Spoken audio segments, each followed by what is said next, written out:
enumerate the remaining reporters for today, and hopefully we will finish our agenda on time. And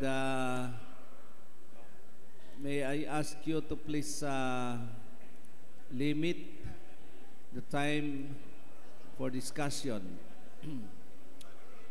The following are going to report: Commission on Equitable Compensation, Church and Society, CSA, Statistics, Lay Servant Ministry, Board of Trustees, Tagaytay Mission Camp, Petitions and Resolution, and the business of the annual conference. That's the last. And if the Committee on Nominations has still report to be submitted to the body, I will entertain you first before any other report, so that you can organize and meet before we adjourn for organization.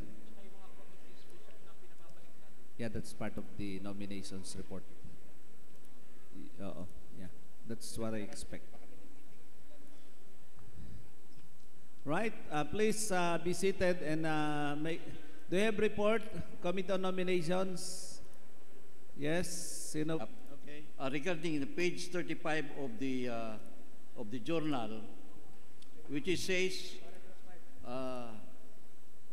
under this, Jaime Banikid, lay delegate from the Light of Life UMC, asked if deaconesses who are appointed beyond the local church are members of the annual conference. Bishop Francisco answered that all deaconesses with episcopal appointment are members of the annual conference. Yes. Bishop, under the annual conference, the Article 2, paragraph 32, page 34 of the Discipline, United Bishop. Say that again. Paragraph. Article 2, paragraph 32, Article 1, composition of the Please. Page 34, Article 2, paragraph 32. 32. Yes, under the annual conference. Maybe my lawyer will expound Paragraph this. 32 of the current Book of Discipline. Right? Tutulong na lang ako, Bishop, para mabilis. It's under paragraph 32, Article 1. The subject is the composition of the annual conferences. And nakalagay po dito, specifically, the lay membership shall consist of professing lay members elected by each church, diaconal ministers, active deaconesses, and home missioners under episcopal appointments within the bounds of the annual conference. Ang issue po dito ay yung within the bounds of the annual conference. Would you like to refer that to the bishop so I can study? Yes. And I consult Yes, my Bishop. chancellor with that. Yes, Bishop. So that will not be misguided. I so move, Bishop. Thank you, Attorney. Those who would refer that to the bishop, say aye. Those who are opposed, say nay. It is referred. Please take note, Secretary. Sige po, salamat po at sana ma-i-announce ko sa inyo to. The earlier the better. Okay. Nominations.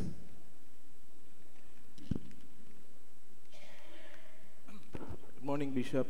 Good morning, members of the conference.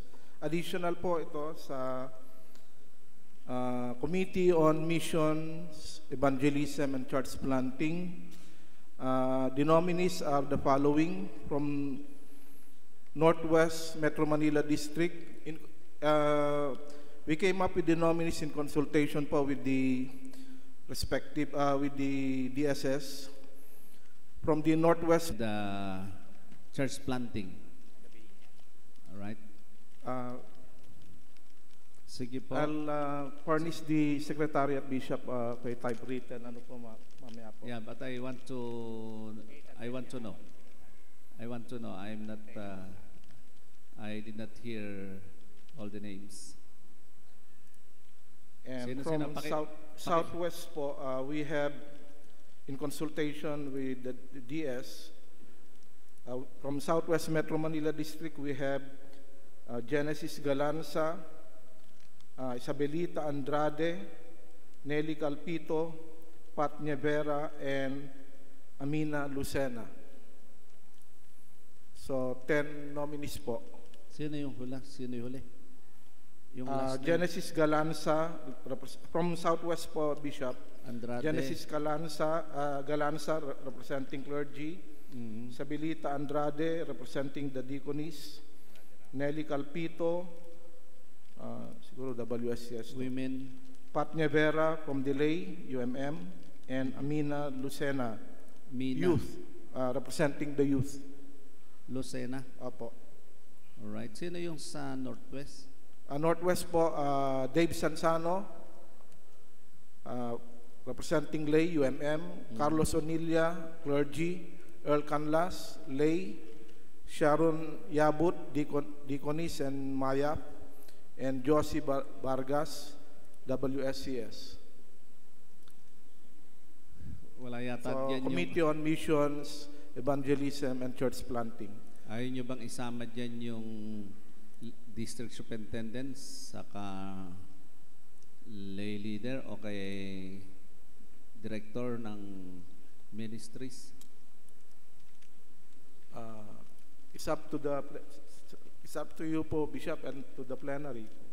Yes, Pastor.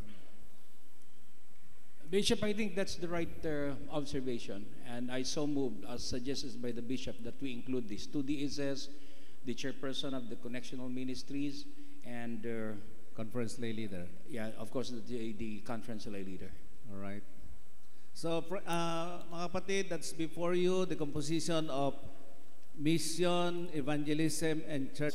The Task Force Batangas Task Force, in consultation with the DSS, they recommended the following nominees. We have yung sa report po ni DS Domingo, automatic yung dalawang district lay leader, dalawang DS, and yung conference lay leader, automatic members nung Task Force Batangas. And in addition to the automatic members, they recommended the following nominees. Deaconess Risa Amasona, and from the clergy, Jess Bilyamin, Supervising Elder Romeo Mangubat, and from the lay, Dr. Shirley Ferrer. Yun po. And the president of the Batangas UMYF. Yun po yung composition ng Task Force Batangas, Bishop. All right, let me clarify. District lay leader, dalawang district lay leader, dalawang district superintendent, Conference lay leader, conference lay leader, deaconess Riza, Amasona, and then Pastor Bilyamin, and SE Manggubat, kung siya pa rin ba yung, kung hindi na siyang SE, why not designate the supervising elder regardless of name? Pwede ba yan? Apo, Bishop. All right. So, Supervising elder po. supervising elder, whoever And be. from the lay, Dr. Shirley Ferrer. And then Dr. Shirley Ferrer, and then a UMIF representative. That is before you. Those who would approve that nomination, say aye. Those are against, say nay. It is approved. So ganito po, before you raise your hand, also an instruction to the task force, please define your function and set your objective for Batangas and try to work out, give timeline to your plan for Batangas. All right? Yes, Pastor Mendy. Wala na ba? Yes, Bishop, since we are still with the organization, I would like to call your attention on page 10 of our journal, specifically on the Council on Finance and Administration. Brother Department. Yes, Bishop. All right. Those who would approve her nomination, say aye. Those who oppose, say nay. She is added. Yes, thank you, Bishop. And I would like also to call the attention of the conference, because under the Book of Discipline provision on the CFA, the annual conference shall determine the manner how they will be elected, members of the CFA. long time ago, I think about 4 years ago, with